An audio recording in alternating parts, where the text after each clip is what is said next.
اللہ تعالیٰ نے قرآن مجید میں ارشاد فرمایا ہے کہ حل جزاء الاحسان الا الاحسان، فرمایا کیا ہے احسان کا بدلہ سوائے احسان کے، نیکی کا بدلہ صرف نیکی ہے۔ دنیا میں جو لوگ خیر کے کام کریں گے تو اللہ تعالیٰ انہیں دنیا میں بھی خیر عطا فرمائے گا اور قیامت میں بھی خیر ہی عطا فرمائے گا، اور جو لوگ دنیا کے اندر شر کریں گے انہیں قیامت میں تو اس کی سزا ملے گی ہی، کچھ نظارے اس کے وہ دنیا میں بھی دیکھیں گے۔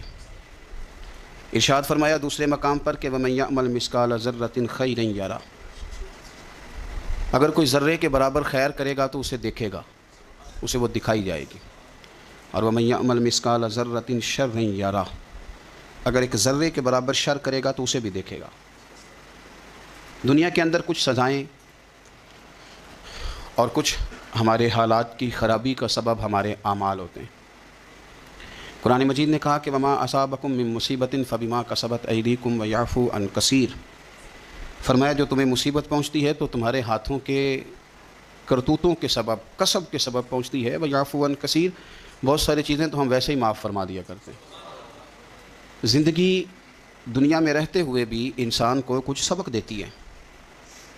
اگر آپ فصل زمین میں بوئیں تو چاول کا بیج بوئیں گے تو وہاں چاول اگے گا، گندم نہیں اگے گی، اور اگر آپ کاشت گندم کریں گے تو گندم ہی وہاں سے اگے گی، وہاں سے چاول اگ سکتا نہیں۔ یہ نہیں ہو سکتا کہ آپ زندگی میں لوگوں کو تکلیفیں دیں اور خود آپ آرام سے سو جائیں، یہ ہو نہیں سکتا، یہ ممکن نہیں۔ دو جملوں میں میرے نبی پاک صلی اللہ علیہ وسلم نے ہمیں بات سمجھا دی ہے۔ اللہ کے رسول صلی اللہ علیہ وسلم نے فرمایا کہ تم اللہ کے بندوں پہ رحم کرو، اللہ تمہارے اوپر رحم فرمائے گا۔ لیکن بندوں کے بارے میں بندوں کا رویہ سخت ہو، اس کا لہجہ رب کریم کے بندوں کے بارے میں تلخ ہو، اس کے دل میں رحم کے، کرم کے میٹھے جذبات ہی نہ سرے سے ہوں، اور وہ کہے کہ میرے بارے میں نرمی کی جائے، تو یہ ہو نہیں سکتا، یہ ممکن نہیں ہے۔ ہم کیا کرتے ہیں؟ ہم اپنے تھوڑی دیر کے سکون کے لیے بہت سارے لوگوں کو تکلیف میں مبتلا کرتے ہیں، بلکہ بعض لوگ تو ایسے ہیں جو دوسروں کو مصیبت میں دیکھ کر خوش ہوتے ہیں، ان کو قلبی راحت نصیب ہوتی ہے۔ کسی شخص کو مشکل میں دیکھتے ہیں، پریشانی میں دیکھتے ہیں تو بڑا انہیں سکون میسر آتا ہے، اور میں نے دیکھا ہے کہ بغلیں بجاتے ہیں اور وہ باقاعدہ دلائل دیکھا نا ہمارے ساتھ ایسے کرتا تھا تو آج اس کا کیا حال ہو گیا ہے۔ باقاعدہ لوگ یہ کام کرتے ہیں۔ وہ ہمارے درویشوں نے اپنے رنگ میں بھی ہمیں بڑے مسئلے سمجھائے ہیں، پر اللہ کرے ہماری سمجھ میں بات آئے۔ اللہ کے بندوں نے نا سادی کر کے باتیں، سادی کر کے اور نرم کر کے اور ہمارے مزاج اور طبیعت کے مطابق ہمارے ذہنوں میں اتارنے کی کوشش کی ہے، اگر ہماری سمجھ میں آئے۔ دیکھیں نا درویش کیا کہتے ہیں دشمن مرے تو خوشی نہ کریے۔ دلیل کیا ہے کہ سجنا بھی تو مر جانا ہے نا، یہاں تو یہ کہنا کہ دشمن مر گیا تو دوست نہیں مرے گا۔ تو کس طرح سادہ کر کے اور عام فہم کر کے اور ذہن کے قریب جا کے بات سمجھاتے ہیں، کہتے ہیں کس بات کا چاؤ کر رہا ہے تو، دشمن مرے خوشی نہ کریے، وہ پائیا سجنا بھی مر جانا ہے، دیگر تے دن آیا محمد اوڑک نو ڈوب جانا ہے۔ یہ تو کس چکر میں تو پڑا ہوا ہے؟ ترمذی شریف حضرت واصلہ بن اسکے رضی اللہ تعالیٰ عنہ حدیث کے راوی ہیں، یہ حدیث ضرور یاد رکھیے گا۔ میرے نبی پاک صلی اللہ تعالیٰ علیہ وسلم نے فرمایا اپنے بھائی کو مصیبت میں دیکھ کے خوشی کا اظہار نہ کرو، اسے تکلیف میں دیکھ کر کبھی خوشی کا اظہار نہ کرو، ورنہ حضور فرماتے ہیں اللہ اس پر رحم کر دے گا اور تمہیں اس مصیبت میں مبتلا کر دے گا۔ کبھی بھی دشمن مرے تو کدے خوشی نہ کریے، کیونکہ سجنا بھی تو مر جانا ہے۔ کبھی اپنے بھائی کو مصیبت میں دیکھ کر، آپ یقین کریں کہ میں نے دیکھا ہے کہ بھابھی کا خاندان کسی تکلیف میں آ گیا ہے تو وہ بجائے اس کے کہ ان کے لیے دعا ہوتی ہے، لیکن شریکہ چل رہا ہے نا، تو تبصرے ہوتے ہیں کہ میں نے تو پہلے ہی کہا تھا یہ لوگ ٹھیک نہیں۔ یہ بامروت، با اخلاق اور وفادار لوگوں کا یہ رویہ ہی نہیں ہوتا۔ وہ تو گہرا دشمن بھی ہو، گہرا، اس کے بارے میں بھی دیکھیں نا میرے نبی پاک صلی اللہ تعالیٰ علیہ وآلہ وسلم کافروں اور منافقوں پر نرم دل نہیں تھے، ان کے بارے میں بھی حضور دعائیں کرتے تھے کہ اللہ انہیں خیر کی توفیق عطا فرما۔ تو کبھی بھی کسی کے بارے میں اس طرح کا رویہ اختیار نہ کریں، ورنہ وقت دور نہیں کہ جب آپ اسی طرح کا ہمارا معاملہ عیب تلاش کرنے کا ہے۔ میں کس طرح کھول کے آپ کو یہ بات عرض کروں کہ لوگوں کا دل کرتا ہے کہ ہمیں خوبیاں نہیں کمیوں کا بھی پتہ چلے، ٹٹولتے ہیں کہ وہاں نہیں جاتا، جاتا تھا تو اب کیوں نہیں جاتا، اور اگر جاتا ہے تو پھر کوئی کہانی سنا، کوئی بات چھیڑ۔ یہ ہمارا مزاج ہے، ہم چاہتے ہیں، میرے رب نے ہمیں محدود بنایا ہے، ہم لامحدود کیوں ہوتے ہیں؟ اللہ نے ہمارے اوپر رحم فرمایا ہے کہ ہمیں دیوار کے پیچھے نظر نہیں آتا، یہ اس نے کرم فرمایا۔ اگر ہمیں نظر آتا ہوتا تو کتنے پردے کھل جاتے، اور بہت ساری چیزیں جو پردوں میں رہنی چاہیے تھیں وہ پردوں میں نہ رہتی ہیں. اس نے کرم فرمایا ہے کہ ہمیں دیوار کے پیچھے نہیں سنتا, اس کو کرم سمجھو, پردے نہ کھولو. اگر ہمیں یہ خبر ہوتی کہ سامنے کیا ہے تو بہت سارے ہمارے معاملات خراب ہو جاتے. اس کا شکر ہے, اس کا کرم ہے. یہی بہتر ہے کہ پردوں میں وہ پردہ پوش رہے, اور وہ اگر پردے اٹھا دے تو کسے ہوش رہے. مہربانی کریں, آپ جو اللہ تعالیٰ نے ہمیں محدود بنایا تو لا محدود ہونے کی کوشش کیوں کرتے ہو؟ جہاں اس نے رکھا ہے وہیں رہنے کو اپنے لیے بہتر جانو, وہیں, ورنہ حالات خراب ہو جائیں گے. میرے نبی پاک صلی اللہ علیہ وسلم نے فرمایا, مسند احمد میں موجود ہے, حضور فرماتے ہیں لوگوں کی جاسوسی نہ کرنا, ان کے عیب نہ ٹٹولنا. بس حضور نے کہہ دیا تو کہہ دیا, نہیں ٹٹولنے تو سونیا تیرے غلام ہیں. سوال ہی نہیں پیدا ہوتا کہ ہم کبھی یہ کام کریں. حضور نے فرمایا کسی کے عیب نہ ٹٹولنا. اگر تم نے کسی کے عیب ٹٹول کے اسے رسوا کرنے کی کوشش کی تو فرمایا تم اگر 7 پردوں کے اندر بھی بیٹھے ہوئے تو وہاں بھی اللہ تمہیں رسوا کر دے گا. یہ نہ سمجھنا کہ میں چھپ گیا ہوں تو بچ جاؤں گا, اللہ تمہیں وہاں بھی رسوا. تو کچھ جرموں کی دنیا میں ہم دیکھتے ہیں, اور اس کا سادہ ترجمہ یہ ہے کہ جیسا کرو گے پھر ویسا بھرو گے. یہ ہوتا ہے, آپ اس سے بچ نہیں سکتے. اور اس وقت بندہ بڑا سمارٹ ہوتا ہے, وہ اپنے آپ کو بڑا تیز سمجھتا ہے, وہ کہتا ہے میں نے پتہ پھینکا تھا تو میرا پتہ چل گیا ہے, دیکھا نا پھر. اور کئی دفعہ میں نے دیکھا ہے شریف آدمی مجبور ہوتا ہے, وہ کیا کر سکتا ہے؟ شریف جو ہوا, شر اور شریف ان کا مقابلہ نہیں ہوتا. ایک چیز ہے ہی شر, تو شریف اس کا مقابلہ کیسے کرے گا؟ بلکہ شریف آدمی تو کئی دفعہ ویسے ہی بچتا ہے, کہتا ہے یار مطلب کسی طریقے جان چھڑائیں, یہ شر ہے اور میں باوضو رہنے والا آدمی ہوں, میں گند میں کیسے ہاتھ ڈالوں گا. وہ بچتا ہے تو لوگ سمجھتے ہیں ڈرپوک ہے, حالانکہ ڈرپوک اور ہوتا ہے اور شریف اور ہوتا ہے. تو شرافت کو لوگ بزدلی جانتے ہیں. نبی پاک صلی اللہ علیہ وسلم کے صحابی حضرت سعید بن زید رضی اللہ تعالیٰ, اور عشرہ مبشرہ صحابی حضرت عمر کے بہنوئی ہیں, اور یہ حوالہ میں آپ کو مسلم شریف سے عرض کر رہا ہوں. حضرت سعید بن زید رضی اللہ تعالیٰ عنہ وہ خوبصورت آدمی ہیں جنہیں دنیا میں چلتے پھرتے میرے نبی پاک نے جنت کی بشارت عطا فرمائی. بندے کا قد کاٹ دیکھیں کہ جنتی بندہ, یعنی اتنا اعتماد حضور نے کیا کہ فرمایا اس کے بعد والے آخری دم تک کے اعمال پر بھی میں جانتا ہوں یہ جنتیوں والے کام کرے گا. اتنا بڑا آدمی. لیکن ایک عورت نے آ کے جھگڑا شروع کر دیا, اروا اس عورت کا نام تھا. اس نے آ کے حضرت سعید بن زید سے جھگڑا شروع کیا کہ یہ جو مکان ہے نا آپ کا, اس میں اتنی جگہ میری ہے. مجھے آپ بتائیں کہ ایک شریف آدمی سے عورت جھگڑا کرے تو بندہ جواب میں کچھ کر سکتا ہے؟ اب میری بات کو سمجھیں, اب شریفوں کی مجبوریاں تو سمجھیں کتنی زیادہ ہیں. بھئی ایک عورت آ گئی, اس نے دعویٰ کر دیا, اب بلا وجہ انسان کٹہرے میں کھڑا ہو جاتا ہے. یہاں کو بندہ آگے کہہ دیتا, کہتا جی میں نے 20 لاکھ روپیہ لینا ہے, تو شریف آدمی ادھر کیا کرے گا؟ وہ تو مفت میں, اور دائیں بائیں بیٹھے لوگ ویسے پریشان ہو جائیں گے کہ پتہ نہیں کوئی بات ہوتی ہے تو کوئی آتا ہے نا. اس نے کہہ دیا کہ مکان میں میرا حصہ ہے, اور کہہ کسے دیا؟ اسے جن کے اعمال کے صحیح ہونے کی گواہی مدینے والے رسول نے عطا فرمائی. اس نے کہا جناب یہ مکان میں میرا حصہ ہے. اب حضرت سعید بن زید رضی اللہ تعالیٰ عنہ فرمانے لگے یہ زمین اسی کو دے دو. ختم ہو گئی بات. شریف آدمی کیسے جھگڑا کرے؟ اب میں آپ کو ایک بات بتاؤں, اگر اس طرح بھی بندہ کر دے تو باتیں پھر بھی ہوتی ہیں. لوگ کہتے ہیں بلا وجہ تو نہیں نا دے دی, ایسے تو نہیں نا کوئی دے دیتا 4 مرلے, او بھائی ایسے تو نہیں نا. فوراً فرمایا حضرت سعید بن زید, فرمایا دے دو اسے. تو آپ کے اہل خانہ کہنے لگے حضور جب آپ اسے کیوں دے رہے ہیں؟ فرمایا تم دے دو. میرے نبی پاک صلی اللہ علیہ وسلم نے فرمایا جس نے ایک بالشت زمین پر ناجائز قبضہ کیا, اللہ قیامت کے دن 7 زمینوں کا توق بنا کے اس کے گلے میں ڈال دے. فرمایا اٹھانے دو اسے, توق اسے اٹھانے دو. اور ایک حدیث میں فرمایا 7 زمینوں میں دھنسا دے گا اللہ اسے اٹھانے دو, دے دو. لیکن تکلیف تو ہوتی ہے نا. اب یہ نہیں ہے کہ کہاں سے اتنا حوصلہ بندہ کرے, دل تو ٹوٹ جاتا ہے نا کہ یار میرے اوپر اس طرح الزام لگانا, اور اس طرح کسی شخص کے بارے میں وہ بندہ جس نے زندگی تقوی میں گزار دی اس پر اتنا گھنونا الزام لگا دینا. اب حضرت سعید بن زید نے نا لوگوں کو کہہ دیا دے دو, لیکن جب تنہا گئے تو دل ٹوٹا ہوا تھا, کلیجہ پھٹا ہوا تھا, طبیعت پریشان تھی. ہاتھ اٹھائے, کہا اللہ سچائیاں بھی تو جانتا ہے, جھوٹ بھی تو جانتا ہے, ظاہر چیزوں کو بھی تو جانتا ہے, چھپی ہوئی کو بھی تو جانتا ہے. اللہ اگر یہ جھوٹی ہے تو اسے اندھا کر دے, اور اللہ یہ جو زمین اس نے مجھ سے لی ہے نا پھر اس میں اس کی قبر بنا دے.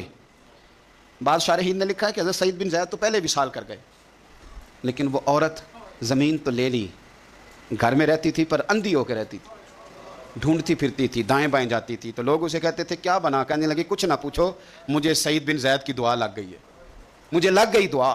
تڑپتی تھی, روتی تھی.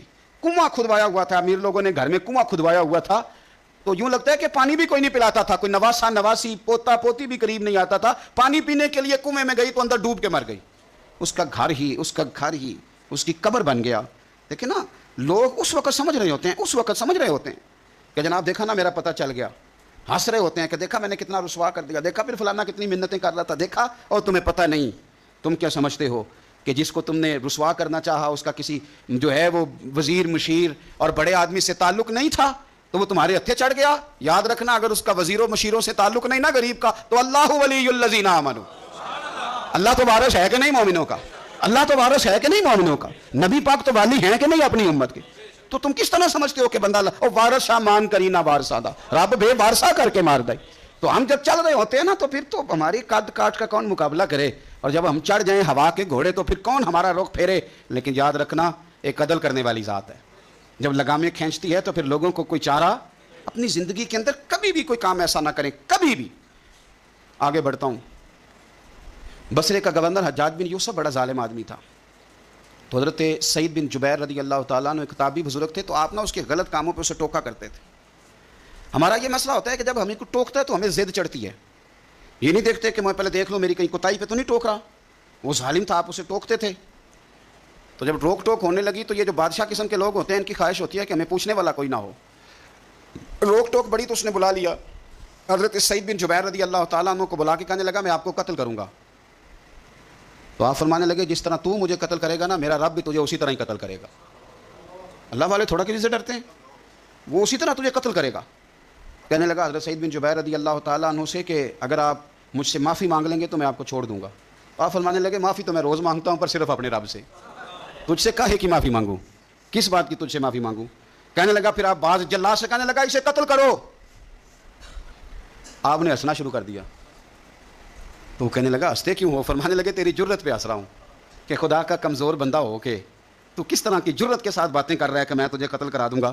اس نے کہا پکڑو, اور غصے میں آ گیا, پکڑو اور انہیں قتل کرو. جب قتل کرنے لگے تو آپ نے منہ کعبے کی طرف کر لیا اور پڑھا انی وجہت وجہی للذی فطر السماوات والارض حنیفا وما انا من المشرکین.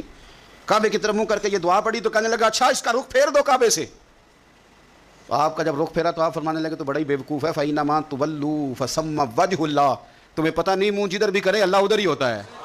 تو بڑا بیوقوف ہے, تو کعبے سے رخ پھیر کے سمجھتا ہے کہ اللہ کوئی معاذ اللہ مقید ہے, ادھر رب تو ہر طرف ہے, جلوہ تیری ذات کا کو بکو ہے, میں جدھر دیکھتا ہوں ادھر تو ہی تو ہے, جدھر دیکھتا ہوں ادھر. جے میں تینوں اندر جانا تو پھر مقید جانا, تو جے میں تینوں باہر جانا تے اندر کون سمانا, اندر بھی تو ہے تے باہر بھی تو ہے تے بلا کون نمانا. فرمایا کہ بھائی ہر طرف ہی اللہ ہے. اب اس نے پتہ کیا کیا, آپ کو جب قتل کروا رہا تھا نا تو حضرت سعید بن جبیر نے ہاتھ اٹھایا کہ اللہ میرے بعد اسے کسی اور کو قتل کرنے کا موقع نہ دینا, میں اتنی بات, کسی اور پر اسے مسلط نہ کرنا. حضرت سعید بن جبیر قتل ہوئے, شہید ہوئے تو اتنا خون بہا, اتنا خون بہا کہ خون بند ہی نہیں ہوتا, اتنا خون. وہ کہنے لگا وزیروں سے, مشیروں سے, طبیبوں سے کہ اتنا خون. تو وہ کہنے لگے بادشاہ یہ خون بتاتا ہے کہ یہ بندہ تجھ سے ڈر کے نہیں مرا, ورنہ تو تلوار بندے کے قریب آتی ہے تو خون خشک ہوتا جاتا ہے, ورنہ تو حکم ہوتا ہے سزائے موت کا تو لوگوں کے کپڑے ڈھیلے ہو جاتے ہیں, جسم کمزور ہو جاتا ہے. یہ بندہ نہ ڈر تھا اس لیے اتنا اس کا خون نکلا ہے کہ اسے کوئی ڈر نہیں تھا. حضرت سعید بن جبیر کو قتل کرنے کے بعد نا حجاج بن یوسف 15 دن زندہ رہا ہے, صرف 15 دن. کینسر ہو گیا پیٹ میں, اتنی تکلیف ہوئی کہ جس بیماری کو آج آپ کینسر کہتے ہیں کہ کسی کی سمجھ میں نہیں آتا تھا. طبیب گوشت کی بوٹی ڈالتا تھا دھاگے کے ساتھ پیٹ میں, تو باہر آتی تھی تو وہ گل سڑ کے باہر نکلتی تھی. اس کے اپنے بھی اس کے کمرے میں نہیں جاتے تھے. او یارو, ظلم کرتے ہوئے لوگ سوچتے نہیں کہ اس کا حساب کتنا بھیانک ہوگا. رات کو چیخ مار کے اٹھتا, گھر والے کہتے تجھے کیا ہوا؟ وہ کہتا تھا جب بھی میں سوتا ہوں تو سعید بن جبیر میری خواب میں آتے ہیں اور میری ٹانگ پکڑ کے گھسیٹتے ہیں تو میری آنکھیں کھل جاتی ہیں. یہ جو بددعائیں ہیں یہ تمہارے بستر تک تمہارا پیچھا کرتی ہیں, یہ نیندوں میں سوراخ کر دیتی ہیں. لوگ کہتے ہیں پتہ نہیں کیا بات ہے, سویا نہیں جاتا. تو میں کہتا ہوں پتہ کر لو, شاید کو بات نکل ہی آئے. پتہ کر لو, دیکھ لو, غور کر لو, توجہ کر لو, شاید کو بات نکل آئے. اگر نکل آئے نا تو پھر توبہ کر لو, اور اگر نکل آئے تو پھر معافی مانگ لو. اگر نکل آئے تو پھر اللہ سے ڈر جاؤ, اگر نکل آئے تو پھر احتیاط کر جاؤ. لیکن باتیں نکلنے پر بھی ہم ماننے کو تیار. تو یہ مت سمجھیں کہ جب انسان کسی کا ظلم کرے گا تو وہ چین کی نیند سوئے گا. یہ ہو سکتا, جیسا کرو گے پھر ویسا, جیسا کرو گے پھر ویسا. مجھے بڑی ایک شخص کی, اور میں اس بندے کو داد دیتا ہوں, اس نے بڑی اعلیٰ ایک دفعہ بات کی. مجھے کسی نے بتایا کہ یہ فلانا آدمی اپنے باپ کا بڑا سخت نافرمان ہے. تو میں چلا گیا اور مجھے پتہ چلا کہ وہ بیچارے جو ہیں اس کے والد وہ تکلیف میں ہیں. تو میں نے جا کے ان سے کہا کہ آپ مہربانی کریں اس بچے سے کہ اپنے ابے کو راضی کر. تو مجھے کہنے لگا پیر صاحب آپ کے آنے کا شکریہ, پر یہ جو کر رہا ہے ٹھیک کر رہا ہے. میں نے کہا کیوں؟ کہنے لگے میں نے اس سے بڑھ کر اپنے ابا کو ستایا ہے. یہ ٹھیک کر رہا ہے. وہ روتا تھا شخص, وہ روتا تھا, کہتا تھا میں نے اس سے زیادہ زیادتیاں کی. تو یہ جو میرے ساتھ کر رہا ہے نا, یہ صحیح کر رہا ہے. یہ میری بہو کے سامنے جب مجھے برا بھلا کہتا ہے تو یہ میری سزا, یہ میرا بنتا تھا, میرے ساتھ ہونا چاہیے تھا. یہ اپنے بچوں کے سامنے جب میرے ساتھ سخت رویہ اختیار کرتا ہے تو یہ جو ٹھیک کر رہا ہے جو بھی کر رہا ہے. لیکن میں نے اس کے بیٹے کو کہا, میں نے کہا پتر جہاں تیرا والد آج کھڑا ہے تو بھی کل یہیں کھڑا ہونا چاہتا ہے. تیرا بھی ارادہ ہے کسی جگہ کہ کل تجھے کھڑا کیا جائے اسی کٹہرے میں. کہنے لگا نہیں. تو میں نے کہا پھر تو اللہ پہ چھوڑ, تو کس چکر میں پڑ گئی. آپ یقین کریں, آپ سکون دیں, دل پہ ہاتھ رکھ کے اپنے آپ سے پوچھ لو کہ ماں باپ جن کے چلے گئے وہ راضی گئے, نہ کسی کو بتانا نہ کسی سے ذکر کرنا, وہ اپنے آپ سے پوچھ لو. اگر وہ راضی نہیں گئے تو پھر قبروں پہ جاؤ, پھر ان کے لیے دعائے مغفرت کرو, پھر قبر پہ ہی بیٹھ جاؤ. میرا رب تو وہاں بھی تمہاری صلح کرانے کو تیار ہے, وہاں بھی کرم کر دے گا اللہ. اور جن کے موجود ہیں وہ تھوڑی غور کر لیں, وہ ایک دفعہ پلٹ آئیں, واپس آ جائیں. آپ جب کسی سے پیار کر رہے ہوتے ہیں بوڑھے سے, تو آپ اپنا بڑھاپا محفوظ کر رہے ہوتے ہیں. جب آپ قدر کر رہے ہوتے ہیں تو آپ اپنی قدر کے لیے آنے والا اپنا مستقبل محفوظ کر رہے ہوتے ہیں. اپنی زندگی کے لب و لہجوں پہ, اٹھنے بیٹھنے پہ غور کرو. میں بڑی ذمہ داری سے کہتا ہوں, ادھر دیکھنا میری طرف. بیٹیاں بڑی پیاری ہوتی ہیں, اور ان کے سسرال سے جب ٹیلی فون آتا ہے نا, اور یہ رو پڑتی ہیں کہ ابا جان بھائی جان میں تکلیف میں ہوں, تو آپ یقین کرنا کہ پھر نا شاید زندگی میں بندہ اتنا مجبور کبھی نہیں ہوتا جتنا بیٹی کے فون پہ ہو جاتا. کر بھی کچھ نہیں سکتا اور رہ بھی نہیں سکتا, تو پھر تھوڑی نیکی نہ کر لیں. جس بیٹی کو ہم کر لائے ہیں اس سے پیار شروع کر دیں, ہم اس کی غلطیوں کو معاف کرنا شروع کر دیں, تاکہ کوئی ہماری بیٹی کی غلطیوں کو بھی معاف کرنا شروع کر دے. یہ سودا ہم کیوں نہیں کرتے؟ میرے نبی پاک علیہ السلام نے فرمایا تو رحم کر, اللہ تیرے اوپر رحم کرے گا. تو ہم کیوں نہ یہ کام شروع کریں کہ جو ہمارے ہاں ہے اس کے ساتھ اپنا رویہ ٹھیک کر لیں, تو پھر دیکھیں معاملات کتنے تیزی کے ساتھ بہتر ہوں گے.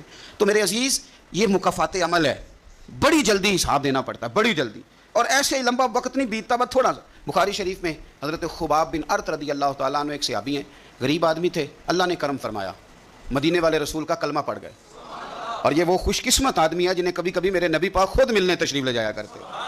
میں نے سنا ہے وہ بن سمر کے میری عیادت کو آ رہے.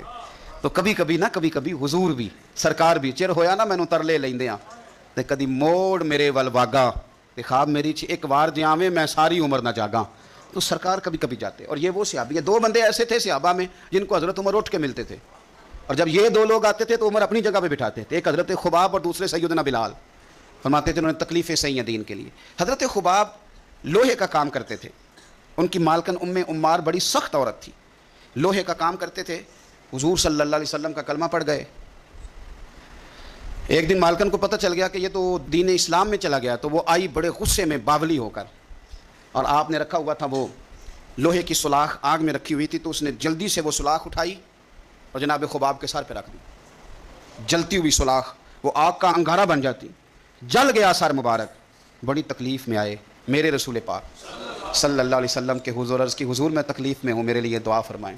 حضور نے کیا جملے کہے, قربان جائیں مدینے والے کی دعاؤں پر, حضور کی دعاؤں پر بھی قربان. اور میرے اعلیٰ حضرت فرماتے ہیں جب نبی پاک دعا کرتے تھے تو دعا اوپر نہیں جاتی تھی, قبولیت نیچے آ جاتی تھی.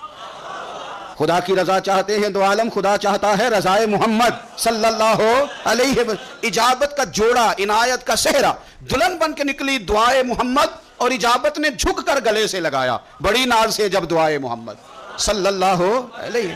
تو رسول پاک صلی اللہ علیہ وسلم نے دعا کی, اور دعا کیا کی حضور نے؟ نبی پاک نے دعا دی, اے اللہ میرے خباب کی مدد فرما, اے اللہ میرے خباب کی. دعاؤں کا رنگ ہوتا ہے اگرچہ ہمیں نظر نہ بھی آئے. تو حضور نے دعا کر دی. اب حضرت خباب کہتے ہیں کہ اس دعا کا رنگ میں سوچتا تھا, لیکن نا مکے کے حالات ہیں, اور زیادہ کثرت سے تعداد کافروں کی ہے, اور طاقت میں بھی کافر ہیں, اسلام پہ بظاہر غربت ہے. اب اس دعا کا رنگ کیسے نظر آئے؟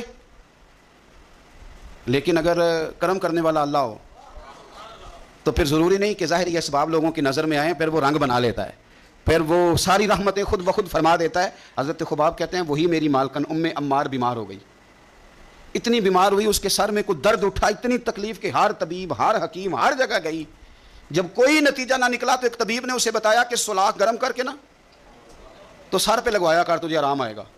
تو آپ فرماتے ہیں پھر ایک دن وہ گھر آئی, اور گھر آ کے مجھے کہنے لگی لوہے کی سلاخ اچھی طرح آگ میں تپا کے نا تو میرے سر پہ رکھ. کہتے ہیں لوہا تپ رہا تھا, میں پکڑ رہا تھا, اس پہ سر پہ رکھ رہا تھا, اور مدینے والے رسول پہ درود و سلام پڑھ رہا تھا. میں گویا میری توجہ حضور کی اس دعا کی طرف چلی گئی جو سرکار نے فرمائی, کہ یہ انداز ہے قبولیت کا, یہ انداز ہے کہ کوئی جنگ نہیں کرنی پڑی, کوئی بہت زیادہ انقلاب, بس حضور نے دعا کر دی اللہ اس کی مدد فرما. تو کچھ فیصلے اللہ پہ بھی چھوڑ دینے چاہیے. بڑی جلدی رب کریم وہ فیصلے فرما دیتا ہے اور بڑی جلدی انصاف ہوتا. ہم لوگ نا احتیاط نہیں کرتے، نہ بولنے میں، نہ چلنے میں، نہ بات کرنے میں. نہ ہم دیکھتے ہیں کہ بندہ کس کیٹیگری کا ہے، نہ ہم نے سفید داڑیاں دیکھنی ہیں، نہ ہم نے علم دیکھنا ہے، نہ ہم نے کوئی دین کی نسبت دیکھنی ہے، نہ ہم نے تقویٰ دیکھنا ہے. کیونکہ اس وقت میرے ذہن کو بات چڑھ گئی ہے تو وہ ہم نے کر کے چھوڑ دی. ہم نے اسٹیٹس بھی نہیں دیکھنا کہ بندہ سامنے جو ہے اس کا معیار کس لحاظ کا ہے. اور وہ کہتے ہیں جی میں بڑا جذباتی ہوں تو میں اماں کے سامنے بول پڑتا ہوں، میرے سے بات ہو جاتی ہے. تو میں کہتا ہوں تو بالکل جذباتی نہیں. اگر اماں کے سامنے بول پڑتا ہے تو ایس ایچ او کے سامنے بھی بول کے دکھا، پھر تیرا پتہ چلے گا. اگر تو جذباتی ہے اور ابا کے سامنے تجھے غلطی لگ جاتی ہے تو جج صاحب کے سامنے بھی غلطی لگے نا، پھر تو تیرے جذبات کی سمجھ آئے. لیکن یہ غصہ بڑا سیاںا ہے، تو میں بات ٹھیک کر رہا ہوں اور میری بات پہ اچھی طرح توجہ کریں. غصہ ہمارا بڑا سمجھدار ہے. تگڑے بندے پہ آتا، یہ مڑے بندے پہ آتا ہے. غریب آدمی سمجھدار غصہ ہے. اوہو اتنا یہ غصہ عقل مند ہے، اتنا سمجھدار ہے کہ یہ جناب حد ہو جاتی ہے بات کرتے ہوئے. اور میرے ابا جی بڑی سادی مثالیں کبھی کبھی مجھے سمجھاتے تھے تو میں بڑی بات کو سمجھتا تھا. وہ کہتے تھے کہ ہم دیہاتی لوگ بھی عجیب ہیں، گالیوں پہ لڑ پڑتے ہیں اور اتنی لمبی لڑائی ہوتی ہے کہ بات تھانے جاتی ہے. تو جس گالی کی وجہ سے ہم نے ایک دوسرے کے سر پھوڑے ہوتے ہیں وہ جا کے تھانے ہمیں 2500 گالیاں کھانی پڑتی. یہ ہمارا عجیب بیوقوفوں والا عمل ہے کہ جس بنیاد پہ یہاں لڑے تھے. میری بات کی سمجھ آ رہی ہے آپ حضرات؟ تو وہ پھر بڑی رسیلی سجیلی بات کرتے ہیں. میرا خیال ہے ہم سے محکمے والے لوگ کیا کرتے ہیں ہم. تو غصہ بڑا ہمارا عجیب و غریب قسم کا ہے. اسی طرح کا دکانداروں کا مسئلہ ہے. پائیا چینی والے پہ غصہ آتا ہے جس نے پاؤ لینی ہو، ہے نا جی. یا اس پہ غصہ آتا ہے جس نے ادھار لینا ہو. لیکن آئے ہائے جو کہے کہ میں نے تو اکٹھا لینا ہے 20 کلو چینی، اس پہ بھی کبھی غصہ ہے. اگر وہ کہہ دے توڑا ٹھیک نہیں، آتا ہے غصہ. کہتا ہے میں اندر سے نیا لے کے آتا ہوں. میں نے تو ڈاکٹروں کا یہ حال دیتا ہے، ڈاکٹروں کا. آپ یقین کریں یہ میں نیچے سے شروع ہوا ہوں اور اگر آپ مجھے تجزیہ بیان کرنے کا کہیں گے تو میں بڑا اوپر تک جاؤں گا. میں نے ڈاکٹر دیکھے ہیں، ڈاکٹر حضرات غریب آدمی بیچارہ نا جس کی کوئی سفارش آ گئی ہے کہ یہ غریب ہے تو ڈاکٹر صاحب چلو 500 روپیہ چھوڑ دیں. اب ڈاکٹر کا دل بڑا پریشان ہوتا ہے کہ یہ جا کیوں نہیں رہا، آ کیوں گیا ہے. اور اگر اس کو پتہ چل جائے کہ جس شخص کے ساتھ میں نے ڈاکٹروں کو خود فون کرتے دیکھا ہے کہ آپ کی اپوائنٹمنٹ تھی آپ آئے کیوں نہیں، اس لیے کہ اس کا اسٹیٹس بڑا ہے. یہ آپ کی اخلاقی کمزوری ہے، آپ کمزور ہیں اخلاقی طور پہ، اس طرح آپ کرتے ہیں. تو یہ ہمارے سمجھدار جذبات، سیانے غصے اور ہماری ناراضگیاں، ان کے روپ، اس سے بچیں. کوشش کریں زندگی میں کبھی کسی پر الزام نہ لگائیں. میرے رسول پاک صلی اللہ علیہ وسلم نے فرمایا کسی بندے کے لیے جھوٹا ہونے کے لیے اتنا ہی کافی ہے کہ سنی سنائی بات آگے کر. ہم تو تیزی سے کہانی ہوتی بھی نہیں بنا لیتے ہیں اور کہہ دیتے ہیں کوئی بات ہوتی ہے تو کوئی کرتا ہے نا جی. میرا تجربہ یہ ہے کہ بہت ساری باتیں نہیں ہوتی، لوگ پھر بھی کرتے ہیں. ہوتی نہیں سرے سے اور لوگ کرتے ہیں. حضرت سعد بن ابی وقاص رضی اللہ، یہ بھی بخاری کتاب الاذان میں آپ کو روایت ملے گی. یہ عشرہ مبشرہ صحابی ہیں اور نبی پاک صلی اللہ علیہ وسلم نے ایک مقام پہ فرمایا تھا جب یہ بیمار ہو گئے اور پریشان ہو گئے کہ پتہ نہیں تندرست ہوں گا بھی کہ نہیں، تو حضور نے فرمایا سعد فکر نہ کر، اللہ شفا دے گا اور تیری وجہ سے اسلام کا فائدہ کرے گا اور کفر کا نقصان کرے گا. میں نے کہا کہ ڈائریکٹ آ کے کوئی بندہ الزام لگا لے تو شریف آدمی بھلا جواب کیا دے اس کو. اور پھر بڑا مشکل نہیں، جس نے کچھ نہ کیا وہ بیچارہ وضاحتیں دیتا پھرے، یعنی کوئی جرم نہیں کیا اور اسے وضاحتیں، اسے کٹہرے میں کھڑا ہونا پڑ جائے. یہ کوئی تھوڑی سزا ہے. لیکن لوگ کر دیتے ہیں بلا وجہ، بغیر سبب کے، بغیر کسی وجہ کے کر دیتے ہیں. ہم سوچتے ہی نہیں، ہمارا ذہن ہی نہیں، ہمارا رویہ ہی نہیں. اور چونکہ میرا تھوڑا سا تعلق ہے اس شعبے سے تو بڑی دیدہ دلیری کے ساتھ لوگ آ کے کہتے ہیں حضرت صاحب بس وہ جب سے بہو لے کے آئیں تو تویز بڑے کراتی ہے. تو میں نے کہا کہ آپ نے کبھی دیکھا ہے بیچاری کو کراتے؟ اور اس سبب سے ایک میں نے رپورٹ پڑھی کہ مار مار کے بحال کر دیا خامن نے کہ تویز کراتی. پہلی تو بات یہ ہے کہ تویز آپ نے یہ کیسے سمجھ لیا کہ تویز اتنی جلدی اثر کر دیتا ہے؟ جادو کے اثرات کا انکار نہیں ہے، پر کیا آپ نے وہ حدیث نہیں پڑھی کہ سورۃ بقرہ پڑھیں تو جن بھی دوڑ جاتا ہے، شیطان بھی دوڑ جاتا ہے؟ کیا وہ ہمارے لیے کافی نہیں کہ سورۃ فلق اور ناس پڑھ کے سو جاؤ تو جادو اثر نہیں کرتا؟ ہمارے لیے کافی نہیں؟ ہم کیوں اتنے زیادہ کمزور نظریات کے مالک ہو گئے کہ شک کی بنیاد پر پیٹ دیا بہت زیادہ کہ تویز کراتی ہے؟ یہ اتنی کمزوری مسلمان کے نظریے میں کیسے آ؟ لیکن اب الزام اس طرح کے لگائے جائیں جن کا کوئی وجود ہی نہ ہو، کوئی وجود ہی نہ ہو.